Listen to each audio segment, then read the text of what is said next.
Continue this statistical tools for imaging.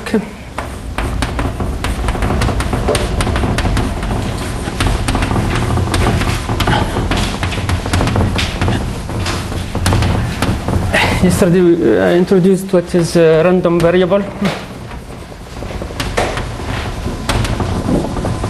random vector,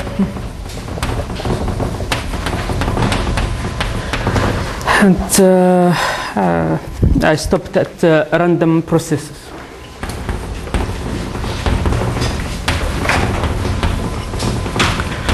So what's a random process in imaging, in multistatic imaging?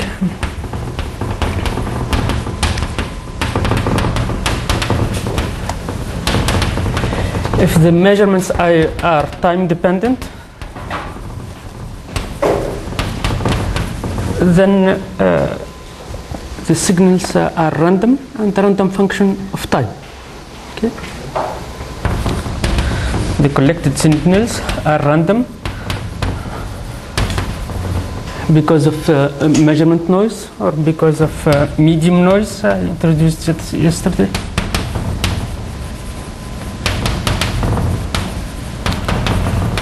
And the signals are random functions.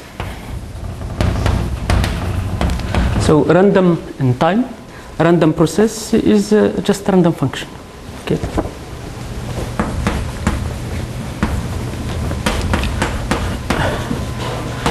It's a random function.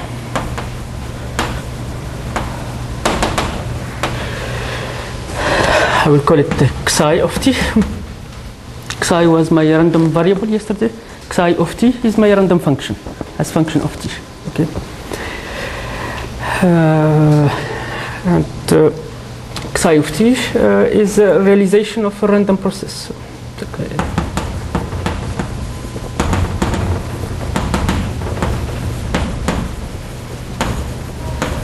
The function t associate xi of t is the realization of random process. It's a function from Rd to R. Okay. Its distribution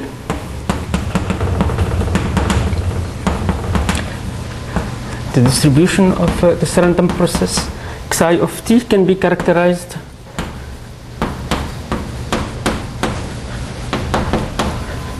by the distributions of by finite dimensional distribution, by finite dimensional distributions. If you know the distribution for any n of xi t1, xi t2 until xi tn, then you know the distribution of xi of t. And this is known as actually this is non-trivial. This is known as Kolmogorov extension theorem. In order to know the distribution of this random process, it's enough to know the distribution of xi of t1, xi of tn for any n.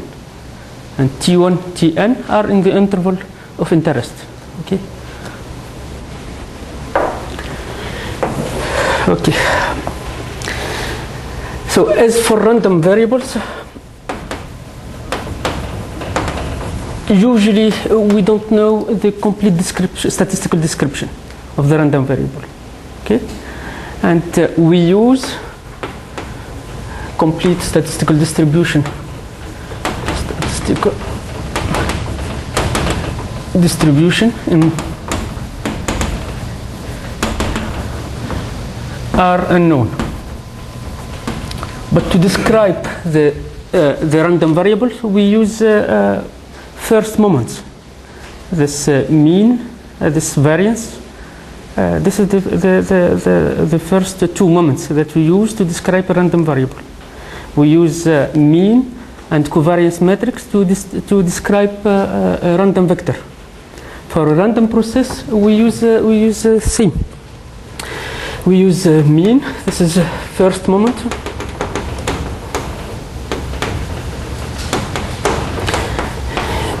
E of xi of t. We use the variance of xi of t, which is it's the same as for random variable, which is the mean of xi of t minus its mean squared. Okay, and we use a covariance function.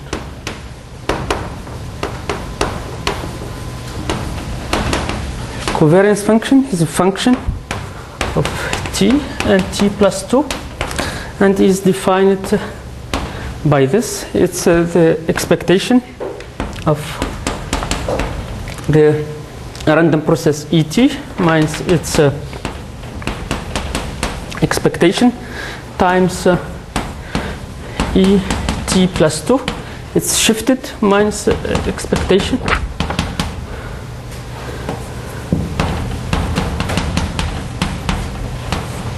And complex conjugated. This is covariance function. Okay.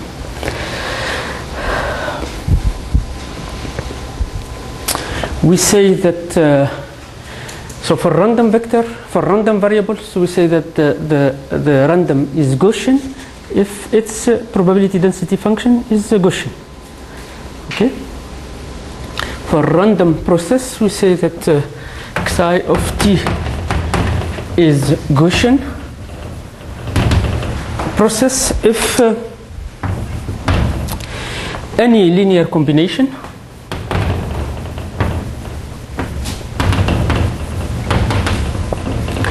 xi called xi lambda equals some, this is linear combination of the process at ti. Ti are this sampling of my interval. If this is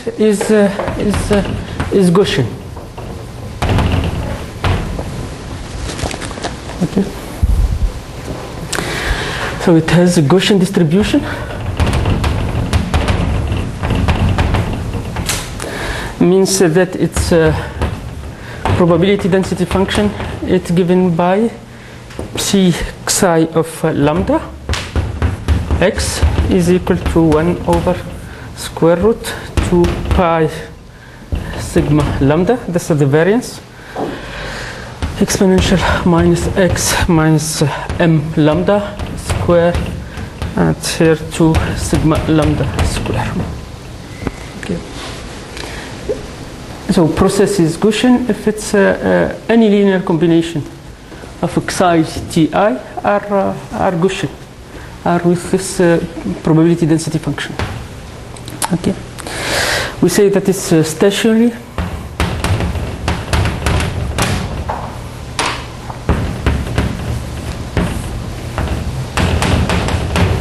if it's invariant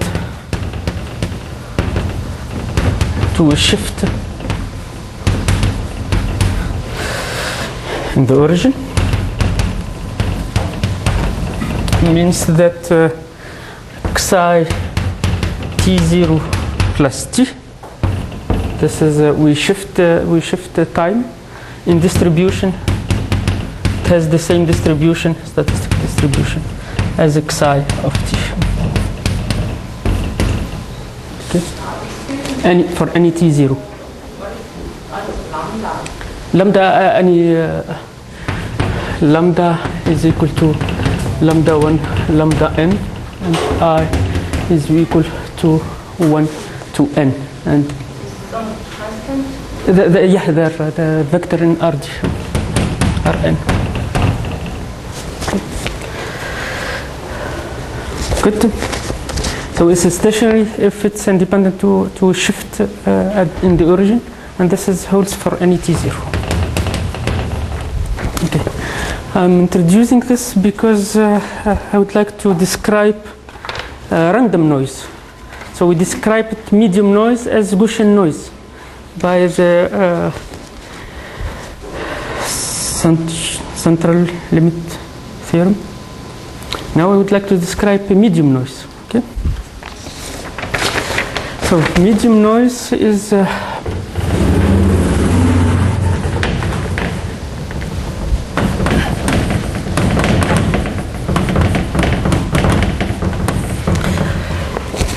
It's described by stationary Gaussian process xi of t. So t would be my x variable, okay, because I would like to make the medium cluttered, the medium noisy, okay, and this is t, rd, d the space dimension. It's a stationary Gaussian process with mean 0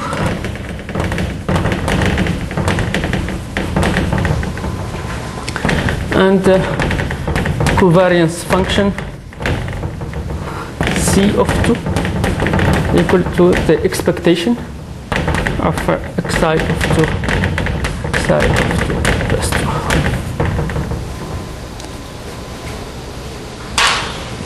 Okay. So let me go back to multistatic imaging. So it's a stationary Gaussian process with mean 0 and some given covariance function. Okay. Usually the covariance function we use is Gaussian, is exponential minus. It depends on x and y. These now in Rd, and it's something like this. It correlates the point x to the point y. If x and y are at some distance, this distance L is the correlation length.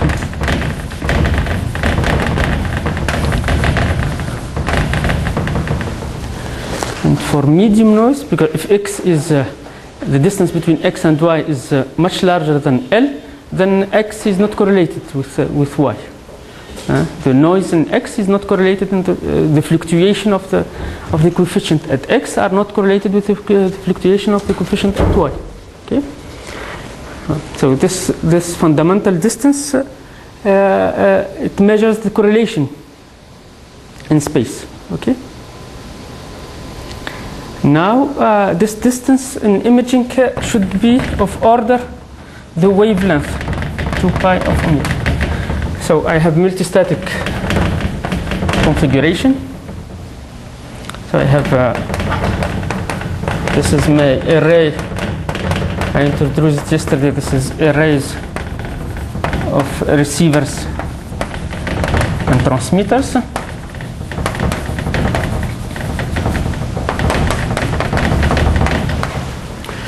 I have this target here,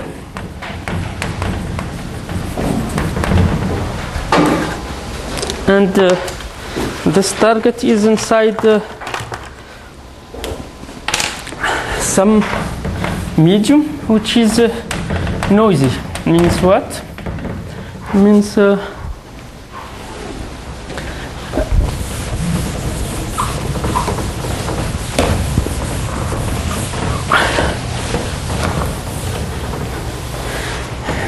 what is in red is not constant. It's some random fluctuation to constant.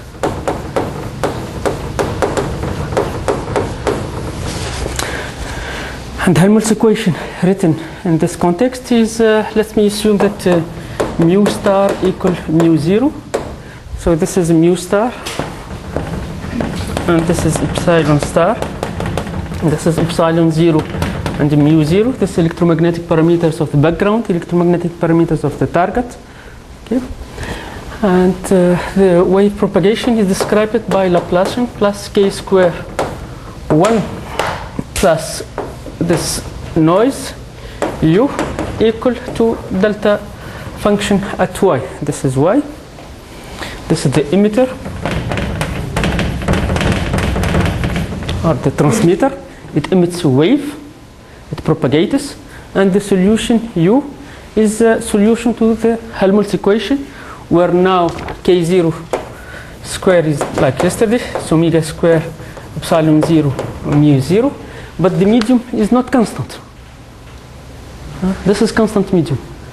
But now I have some fluctuation. I don't want to image because it's extremely hard to image.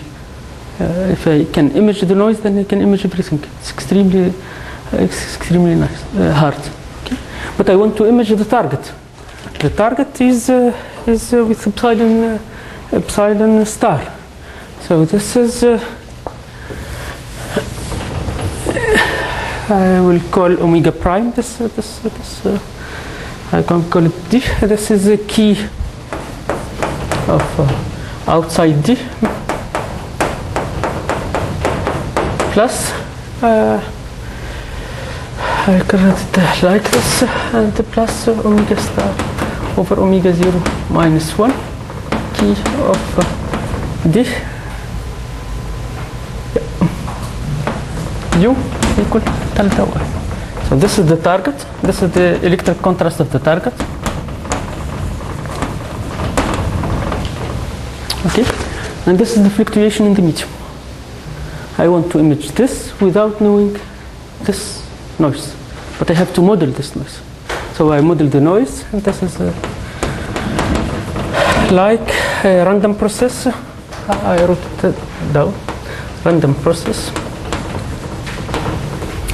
which is Gaussian, mean zero, and given covariance function. Given covariance function.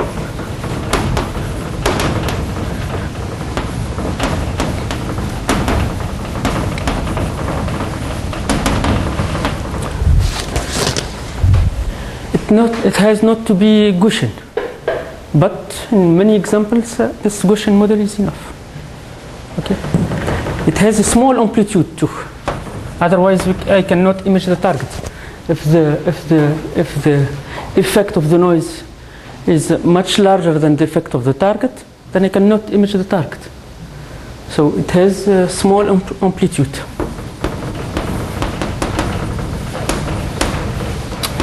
New noise is much smaller than 1, and this contrast is much larger than 1. The target has to be still visible, otherwise it will be in the noise and there is no way to image this target. Okay. So what's the L here? If I choose this covariance function, L here is of order the wavelength. Why is this? Because this is the interesting regime.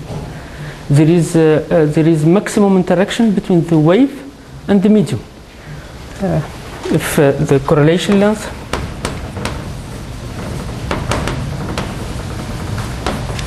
is of order the wavelength, this is, I said, 2 pi over omega. Omega is the frequency. It's here. There is interaction between the wave and the medium.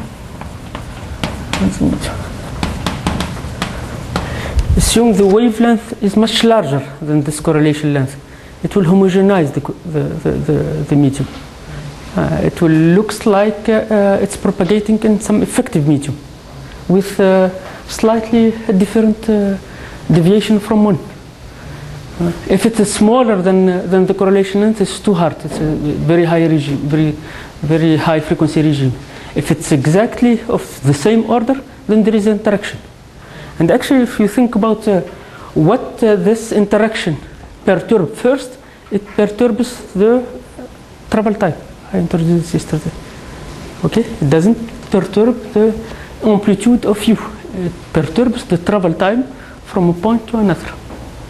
Okay, this is the first effect. So the effect of random noise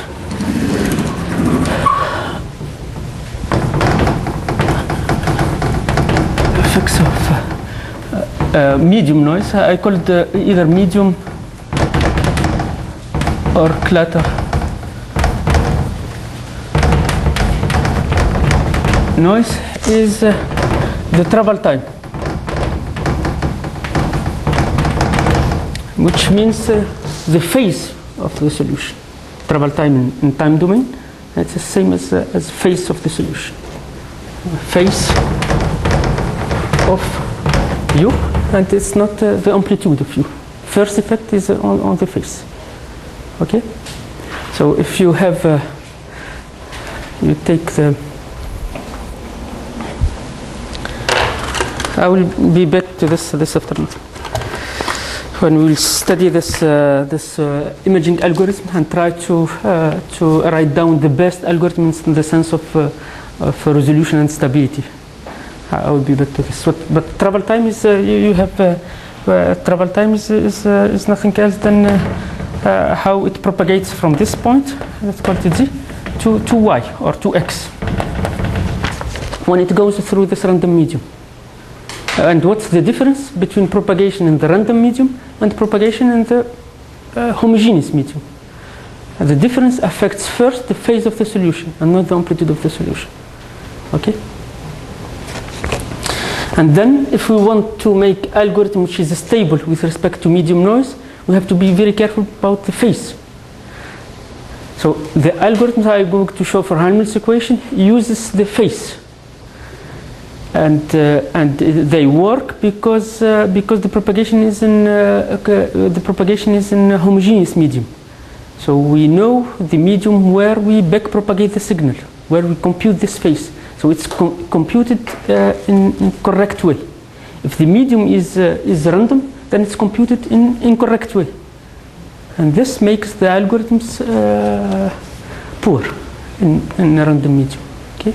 So this is fundamental difference between random medium and measurement noise. So medium noise is completely different from measurement noise. Okay. Okay.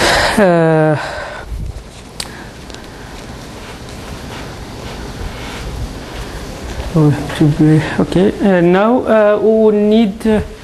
We have almost everything. We need a few results from random matrix theory. Why is this? Because, as I said yesterday, multistatic configuration is what? We have an array of transmitters, we have an array of receivers, a wave emitted from one receiver, from one transmitter, and recorded on all the receivers. Then we change the position of the emitter, and we record the signal on all the receivers. And at the end of the day, what you end up with? You end up with a matrix. This matrix is called the multistatic response matrix. This is what I call the AMSR matrix. Now we want to do imaging from this data. This is the data, and we want to go back to the target. We want to detect the target, say whether there is something inside the medium or not. We want to localize the target, and we want to reconstruct some geometric features of the target. Okay, from the data which is matrix. If there is measurement noise, this data is corrupted by noise. It's noisy. We want to use it for imaging, so we have to understand this structure and how the noise changed the structure of the matrix. So matrix, what you do with matrix? The only thing that I know with matrix is to compute its singular value decomposition and to compute its singular vectors. So singular value and singular vectors. How the noise, the medium noise, affect multistatic response, singular vectors and singular values. So these are results we need from random matrix theory.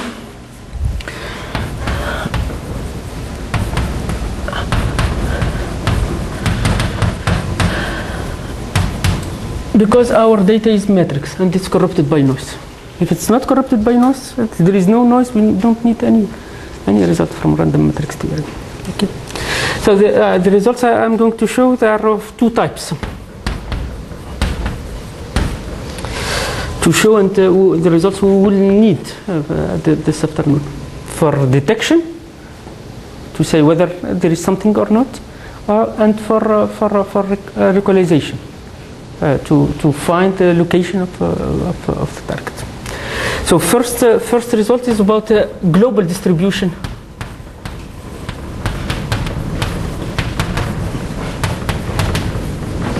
of the eigenvalues or singular values. And second type is we want to look global the distribution of the singular values. We want to actually we want to look at what's the distribution of what's the statistical description of the trace of the matrix, and what kind of information we can get from that. Okay, so that's a global. We sum all the singular values. Okay. The other important thing is to look at the maximum eigenvalue or singular value, and from that we can learn a lot. Actually, from that we can say, I will show you this afternoon, whether there is inclusion or not, whether there is a target or not, by comparing the first singular value with some threshold. We have to compute, and we have to compute in an optimal way in order to get the most powerful statistical test. The most powerful statistical test is the test with the best probability of detection, given a false alarm rate. We cannot gain all the games. We have to. I will show you this afternoon. Okay. So global distribution of the singular values and distribution of the maximum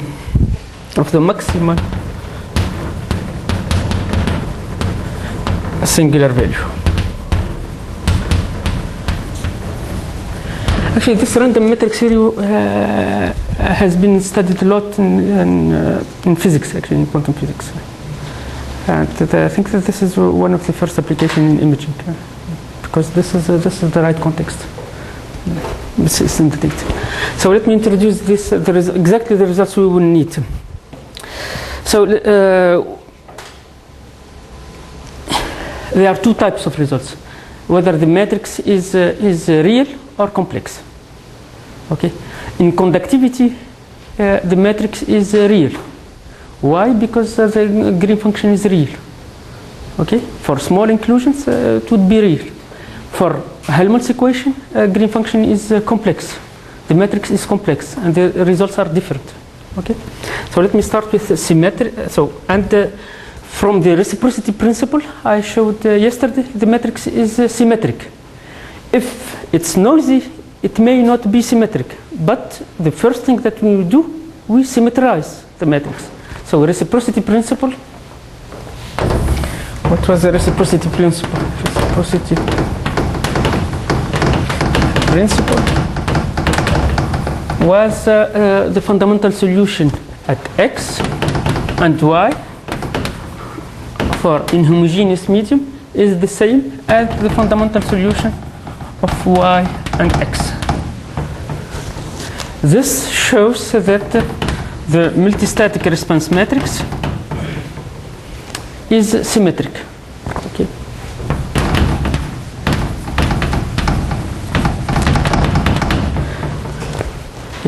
But if it's corrupted by noise, noise could be not symmetric. There is no way, there is no reason to have the symmetric noise. Okay. So first thing that we do is symmetrize the matrix. We have the data. A is the data. We compute it's AT, and we divide it by 2. This is a symmetric matrix. We symmetrize the matrix, and we work with this symmetrized data. Actually, if you do this, it's interesting. You divide the noise by 1 square root of 2 for all the off-diagonal terms. Okay, this reduces immediately the noise. So this reduces by factor 1 over square root of 2 the noise in the off-diagonal terms.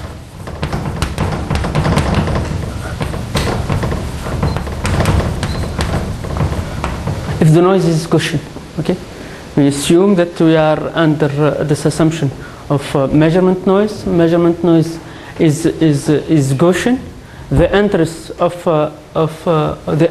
all of this multistatic response matrix are perturbed by Gaussian noise and identically distributed and correlated. There is no reason to correlate the entries of the multistatic response matrix because the noise is electronic noise. Okay, it's uncorrelated. If we symmetrize the matrix, then we divide the noise. We reduce the noise by factor 1 over square root of 2. Okay, I will be back to this. We'll use it. So first results on symmetric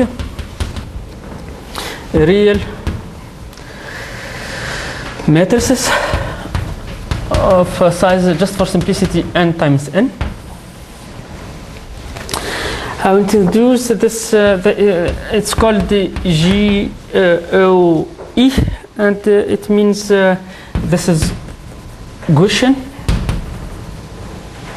orthogonal ensemble. Okay, and this is actually this is the set of symmetric real matrices which are invariant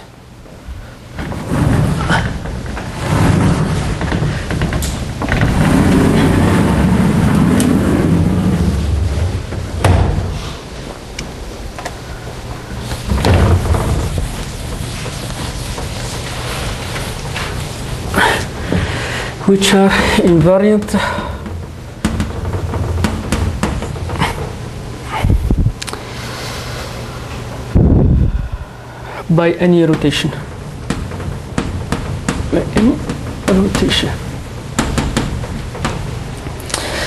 So it means that if M is in this GO, then P transpose is in this ensemble for any P orthogonal, for any orthogonal matrix. Means that PT is equal to PT. P is equal to identity. Okay. So I assume that M is symmetric, real. N times n matrix. Its entry MGL are independent because this is the multistatic response matrix I will deal with. The entries are the noise is independent and identically distributed.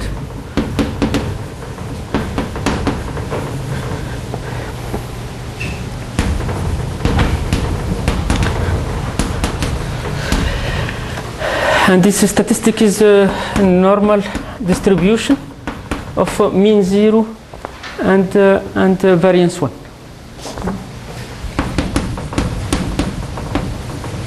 Normal distribution of mean 0 and variance 1 for all the off-diagonal term. Okay, for all the off-diagonal term, I will assume that the entries, this noise here, the entries of the noise are independent, identically distributed, and they are Gaussian with variance 1. Okay, and for the diagonal terms, MGG, I would assume that they are independent, identically distributed, with statistic described by N02. 0 mean 0 and variance 2. Why is this?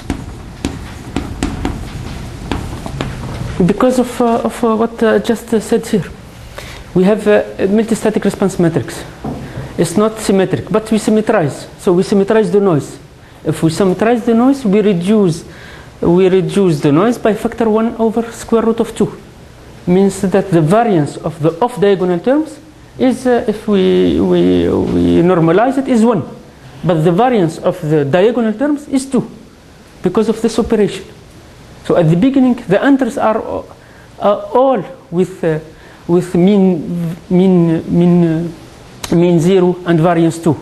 But because of the symmetrization, it becomes symmetric of diagonal terms are with variance 1 and diagonal terms are with variance 2. Good. So this is the set of interest. This is the set of multistatic response matrix. Noisy. This is the set of noisy multistatic response matrix. Okay. Then okay. Then we have this theorem.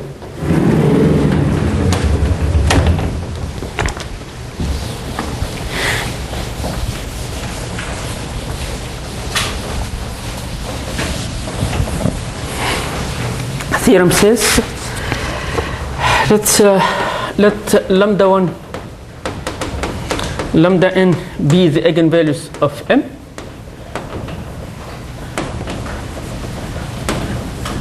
M is GOE of dimension n times n. These are the eigenvalues. Okay. Then the distribution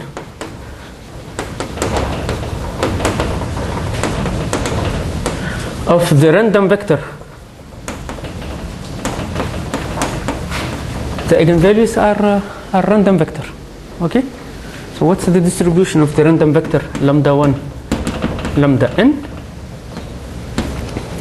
It has the probability density function psi lambda 1 p lambda 1 lambda n equal some constant exponential minus 1 for some lambda a square, and the product for e less than g between n and 1 of lambda a minus lambda g.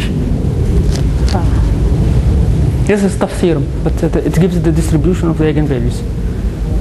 As consider it as a random vector. The distribution of this random vector is given by this. Okay. Let me interpret this. First of all, the eigenvalues. Yesterday I introduced the notion of dependent random vector or independent random vector. So the eigenvalues are the dependent or independent random vector. So does lambda n depends on what is going on for lambda 1? Yes, because of this probability density function. So if a random vector is independent, then the probability density function is the product of probability density function for each variable. Okay, but not here. It's not the product. Okay, there is this product. It's not the product. So the eigenvalues are dependent, which makes sense. The second eigenvalue depends on the first eigenvalue, and the third eigenvalue depends on the first eigenvalue. All of them depend on each other. Our eigenvalues are dependent.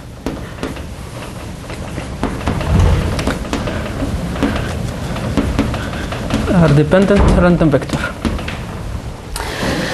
Because their PDF cannot be written as the product. Cannot be written as the product of PDFs.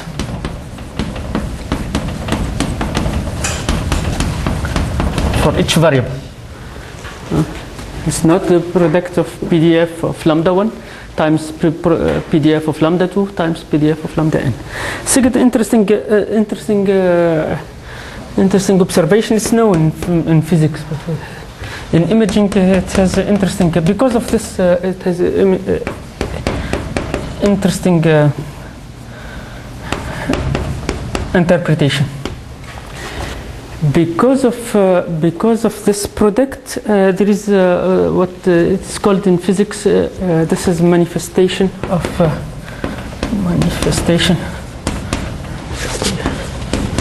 of the repulsion level.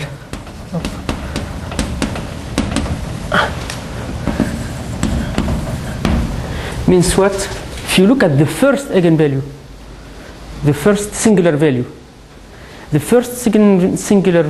of a matrix, A, this multistatic response matrix. Without noise, it has a value. Okay? Now it's noisy. The matrix is noisy. Compute the singular value of the noisy matrix. It's larger than the singular value of A, the first one. So somehow the noise push the first eigenvalue to be larger. Okay? So somehow the noise, the measurement noise, make the first eigenvalue more visible. It makes the first eigenvalue more visible if there are many scatters, many targets. If there are many targets here, each target will contribute to the eigenvalues of the multistatic response matrix. The larger one will contribute to the first, because it's the most visible one. It contributes to the first eigenvalue. If you add noise, if there is noise in the medium, the most larger target will be more visible, but the others you will lose them in the noise. Okay, it's interesting. So somehow the most powerful target gets even more powerful, and the other they're just pushed into the noise. So it's interesting. Okay, this is what they called in physics is a repulsion level. It gets higher. First, again, just the first one gets higher because of the noise. Okay. Now there is the distribution of the maximal singular value. So let me give the distribution of the maximum singular value, which profits from the noise. So I'm really confused because I'm asking on the probability function. If lambda 1 is very small negative Hughes value, then the exponent has to be positive Hughes value, so it can be global. No? Which one? If negative, the lambda 1 would be negative Hughes value. Yeah. So means if lambda 1 is much larger than lambda 2, it will get higher. If lambda 1 is very close to lambda 2, if you have two targets of the same size, then the story is completely different. But if you have one target and smaller target, this one becomes more visible, and this one becomes less visible. This one will go to the noise, and this one becomes more visible. So it enhances somehow the difference. Okay, so let's look at this lambda 1, lambda max, or lambda 1.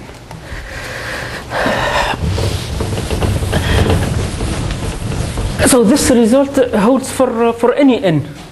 It's not asymptotic in n. So fix the n and fix it given the size of the multistatic response matrix, then there is a probability density function of the vector of eigenvalues, okay, of the singular values.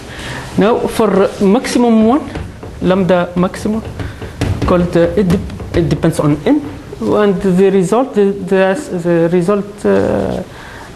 is when n goes to infinity, when the matrix becomes large. Then we can write down the probability density function of lambda 1. Oh, lambda max. Okay, so lambda max is the maximum. These are ordered in this way. Okay, so the maximum eigenvalue, or singular value,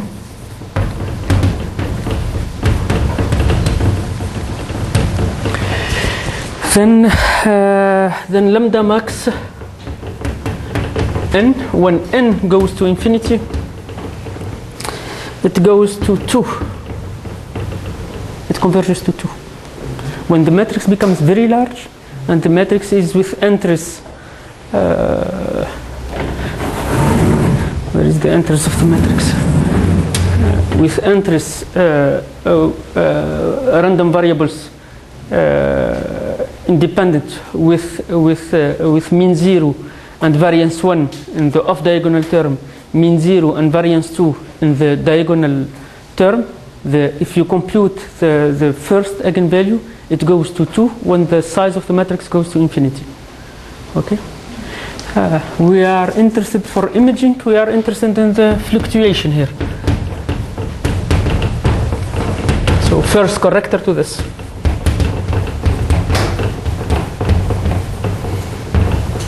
What's the correction as n goes to infinity? Okay, and actually this is due to Tracy and Vidal.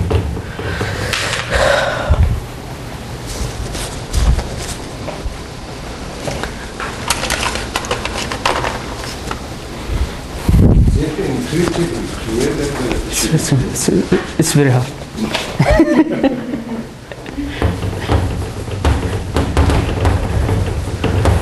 I think it has been known since Wiener. So, this fluctuation is late 19. So okay. So what's the correction? Correction is in terms of Tracy-Vidom distributions. So let me introduce what it is. So there are two types, type 1 and type 2. So for real matrix, it's type 1.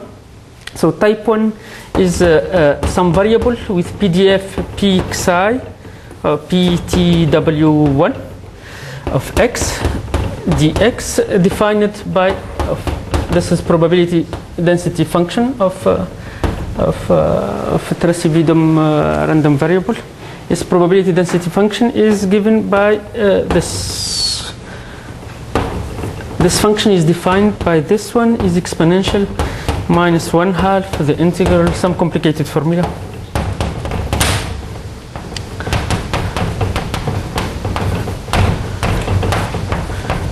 And this phi is solution to Airy equation.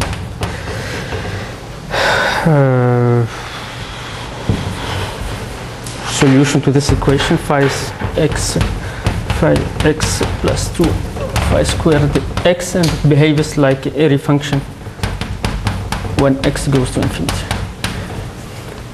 So this defines probability density function of type 1 Tracy-Vidom.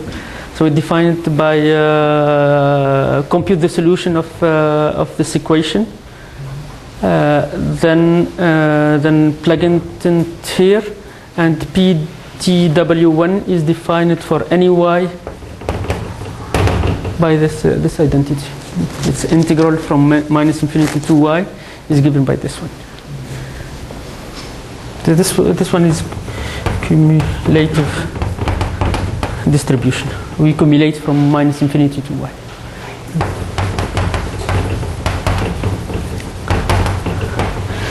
Okay, so what is the theorem? The theorem is about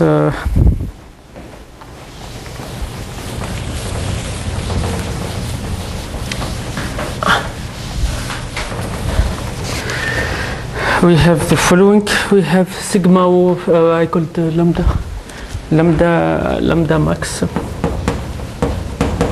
n. As n goes to infinity, it behaves like what? It behaves like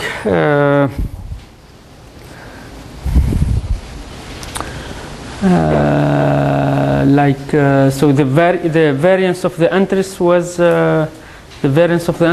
1, okay, of diagonal entries. So it behaves like 2 plus 1 over 2n to the power 3/3. And there is 2 here, and there is d1 plus a small o of n 3/2. N is the size of the matrix, and z1 is this variable with probability density function ptw1. It's not Gaussian. You may expect that the difference between lambda max and 2 is a Gaussian fluctuation. It's not Gaussian, it's something else with this Tracy-Vidom distribution of type 1. Now you can do exactly the same for symmetric complex matrices. Okay, this is for symmetric real matrices. So real, for the conductivity, it's fine, but for Helmholtz they are complex. So we have to check whether this is correct or not. Okay, you can think about singular values of complex matrix, no problem. You can think about the distribution of the random vector given by the singular vectors, no problem. And you can think about the statistics of the first singular value. The statistic of the singular eigenvalues is the same, but with the G1 replaced by G2, and this is PDF PTW2, and PTW2 is type 2 Tarski-Vidom distribution. It's something similar. Type 2. So type 1 is for real matrices, real random matrices, and type 2 is for complex matrices in this GOE set. Okay, so I'm done with this statistical tools. Now let's go back to the multistatic problem, multistatic imaging problem. So we have I have no more. Here's the, as I said yesterday,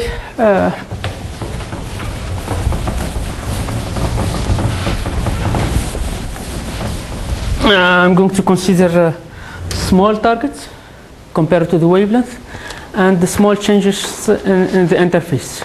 Small compared to the wavelength. Okay, the wavelength is fundamental length in the problem. Okay. Now, why we are doing this? Because we are trying to understand exactly the amount of information in the data in order to design optimal strategies, optimal imaging strategies or detection strategies. Okay. So I will consider this small target first. I have my array of. This is the most simplest configuration, called the circular configuration.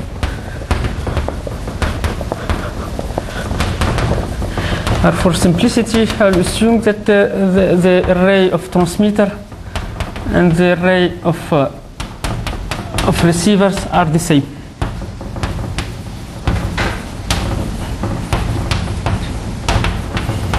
So my multistatic response matrix would be n times n matrix, with n is the number of receivers or number of transmitters. Okay.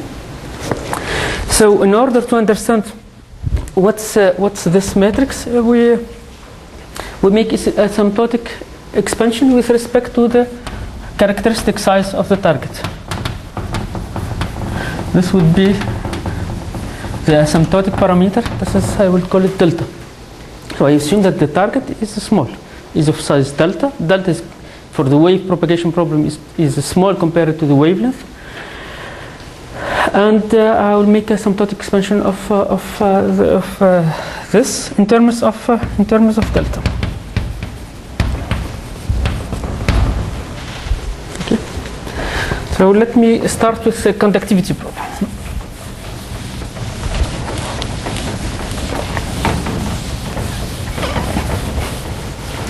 Then I will use this asymptotic expansion to design imaging algorithm, detection algorithm, reconstruction algorithms. Because this asymptotic expansion will provide me with a good understanding of what is going on. So this is a divergence 1 plus so for conductivity.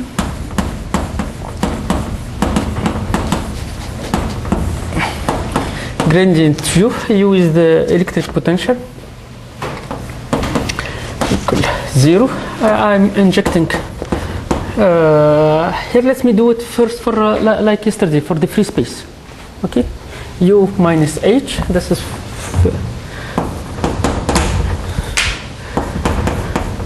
equal, goes to 0 at infinity. This is in RD. and h is the elimination. It's a harmonic function. So I will consider. Let me forget about this this multistatic response matrix. This is D. If conductivity k is different from 1, background is conductivity 1, and h is this illumination field. It's harmonic function.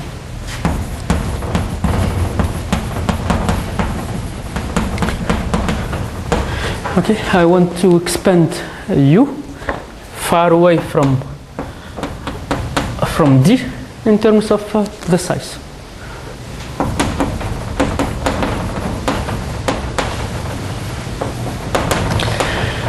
I will get this representation for D.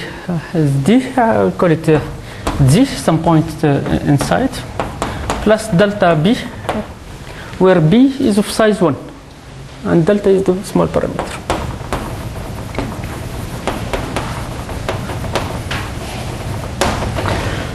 This is, I will call it the location of D.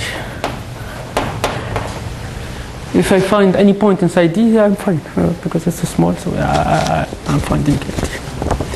Okay, so yesterday we wrote down this representation, integral representation of U.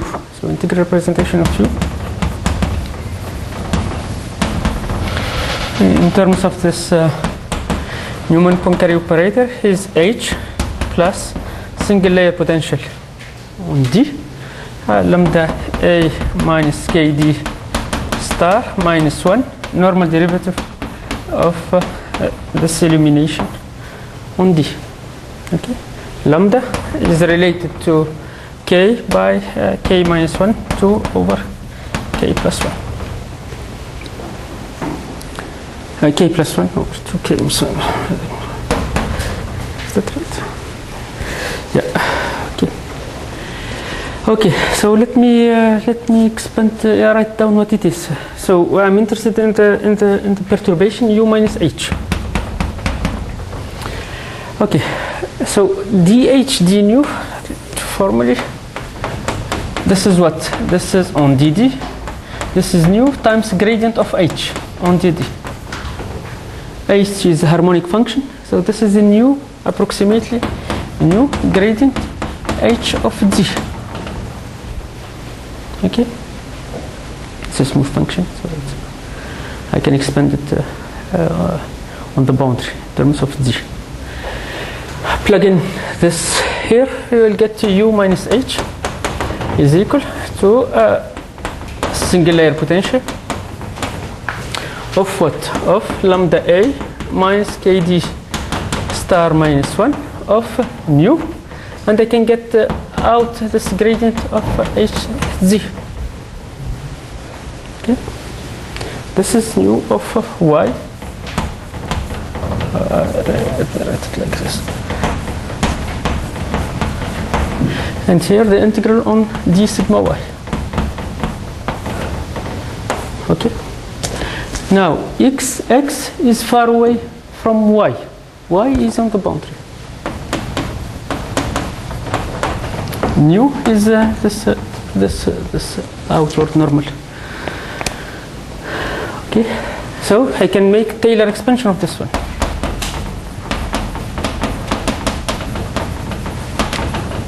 First term would be what? Would be gamma of x, the integral on d, lambda a minus kd star minus 1 of nu y d sigma y. Taylor expansion of this guy. I get out a gradient of x. Okay, and second term is gradient of gamma of x, the integral on dd of what? X minus d. So I make Taylor expansion around around d.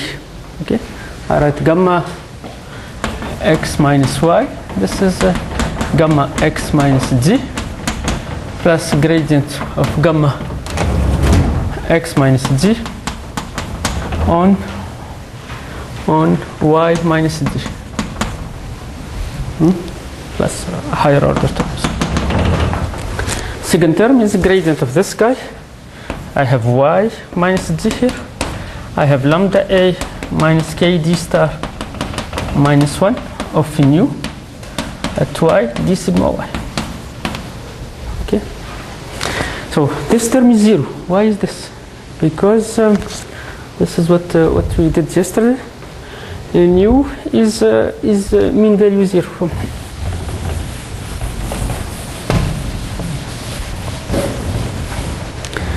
So I have the sum on D, lambda A minus kd star minus 1 of nu d sigma y. This is 0. Because this is nothing like else than I integrate phi. This is nu. So phi is equal to lambda A minus kd star minus 1 of nu. Okay. So I integrate this over dd. This is over dd. This is 0. Okay. The integral of the normal over the boundary is 0. And this guy is the integral on dd of phi lambda A minus kd 1. But kd of 1 is equal to 1/2. So I have this is lambda minus 1/2, the integral on dd of phi. And lambda is different from 1/2, because I'm assuming that k is between 0 and infinity. So this is 0.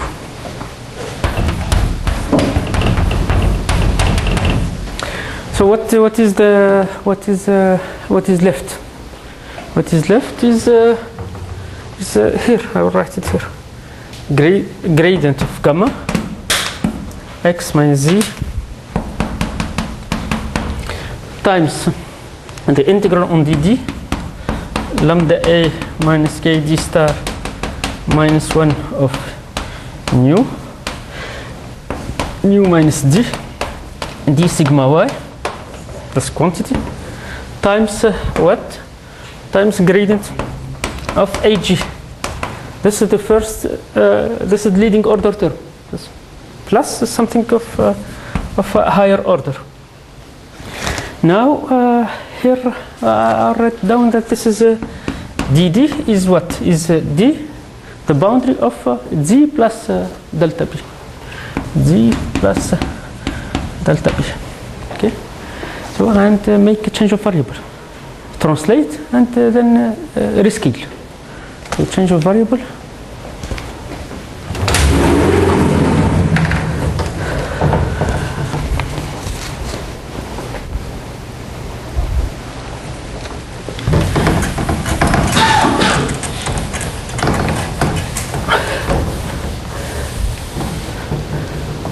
Translate, change of variable,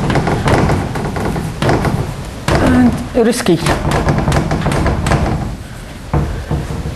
So introduce what? Introduce this is y minus z over delta. This is change of variable. Okay. So you rescale the domain from small. You translate it to 0, and then you rescale it. If you do this change of variable, you have to understand how this one behaves with respect to change of variable kd star. Kd star is independent from translation and is independent by scale.